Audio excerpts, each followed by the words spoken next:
تیر هفته کې بکې دي چې پته لګېدلي هغه سړی چې هغه هر څه ګوري او موږ ته معلومات د هغې په باره کې څومره وشو د سړي د زړه دومره خفه شي د سړي د زړه سم د سینه نه دا سمه داسې شوه چې وشلېږي. زمونږ د ثوابی چې کوم پیر صاحب دی پیر بختیار علي صاحب حفظه الله د هغې یو ماشوم بچی دی چې هغه د دې خیبر پښتونخوا په دې حالاتو کې او په دې جنګ جګړو کې هغه شهید شو او ماشوم بچی دی سحر سکول ته ته هغه ناتخوانی کیږي یو مجلس ته په هغې کې چې د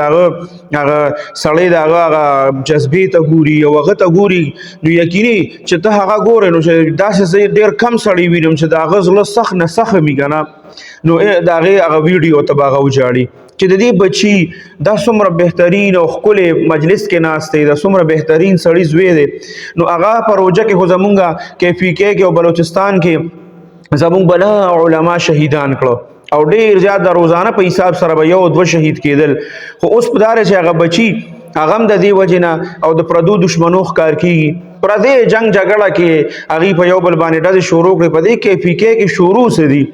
په دې د روزانه حساب سره به داسې خبرونه اورې او داسې څیزونه به ته مخې ته راځي چې توبې به وباسې. مونږ وایو مونږ پښتانه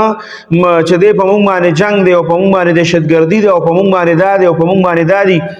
یقیني زه وایم چې دا په مونږ باندې دي نو دا زمونږ د دې اعمالو د وجې نه دي. دا علما څومره شهیدان شو دا اوس د هغه ماشوم نوم چې دی نو احمد عمر نوم یې دی ماشوم بچی دی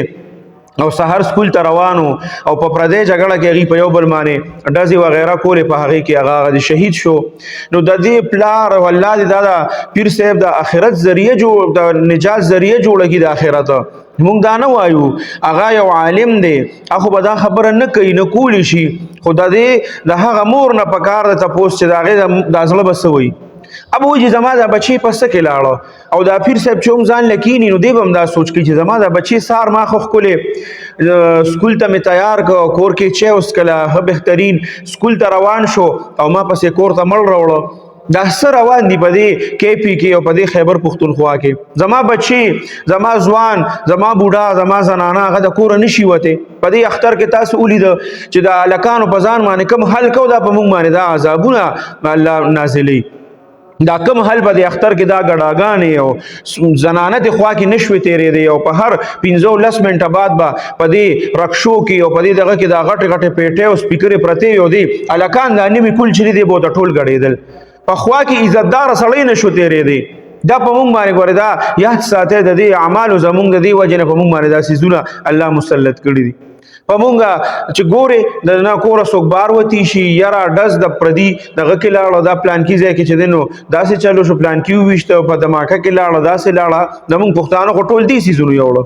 نو دا د پیر صاحب په دې زوی باندې حقیقت کې چې دا زړه زما ډېر زیات خفه دی او تاسو به هم پې خفه یې چې هغه ماشوم ته سړی وګوري او د هغه عمر ته وګوري بیا پیر صاحب ته وګوري سپینګرې بهترین عالم او بیا د هغه مور ځان ته مخې ته کي او خپل بچي مخې ته کي ځان ته سړی ځان ته خپل بچي مخې ته کي او سوچ وکړي چې یاره که خدای نه خواسته داسې ما سره وشي نو زما د زړه به څه وي زما د سینه به شلېدلي که نه به یې شلېدلې زما د زړه به ټک چودي که نه به یې چودی د هغه مور به څه حالي چې په خپل لاس یې سحر بهترین تیار کو سکول ته ولېږه مړی ورپسې راوړه او هغه شپه چې کومه د هغې نه مخکې شپه هغه مور سره په کټ کې تېره کړې وه په کور کې په کټ کې تېره کړې وه او ورپسې شپه چې ده نو دغه ماشوم ښکلې بهترین یو ګل دا دننه په خاورو کې تیری او په قبر کې تیری د دې مور او پلار څه ګناه وه دا بچی په څه کې لاړه د دې سوچ موږ له پکار دی او که نه دی پکار د دې پوښتنه پکار ده او که نه ده پکار په دې هوایي فایرنګ کې په دې اختر کې څومره ماشومان لاړه څومره پکې غټ لاړه بیا هم زمونږ د پښتانه په دې خبره نه پوهېږي بس ځان نه دغه جوړ کړي او بس دا هوایي فایرنګونه دي که واده دی او که دغه ودونو وایم چې فایرنګونه وکړي بس دغه پولیس وایي بوځي خو بیا یې پته ونه لګي چې څه چلو شو څومره په څه باندې را پرېښودل څه ونه شو هلکه په دې باندې خو بلا خلک مړه شو د دې دپاره خو سخت قانون پکار دی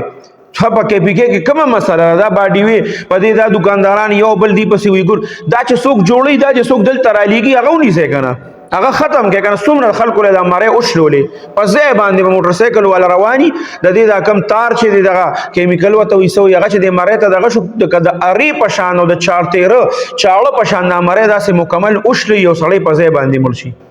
څومره کیسونه دا مخې ته راغله خو په هغې باندې هم څه نشته بس دک شان به دا پښتانه کړيږي او تاسو کولی سوکم نشتا که چرته ورځي بس هر سړی پدې کې د پلان کې زنده‌باد او ډنګري زنده‌باد او بس نور څه نشته رو عوام د امریکا نه پدې پیر صاحب باندې حقیقت کې د ماړه خبر او تاسو موعظه ده د ګل پشان بچی لاړ د څه ګناوه د مور او پلار څه ګناوه لکه د سحر د کور نه و د خپل سکول ته روانو او په پردو ډزو کې دیو لګي د شهید شو د څه ګناوه د دونه ماشوم بچی د ګل پشان کتره دا څه ګناوه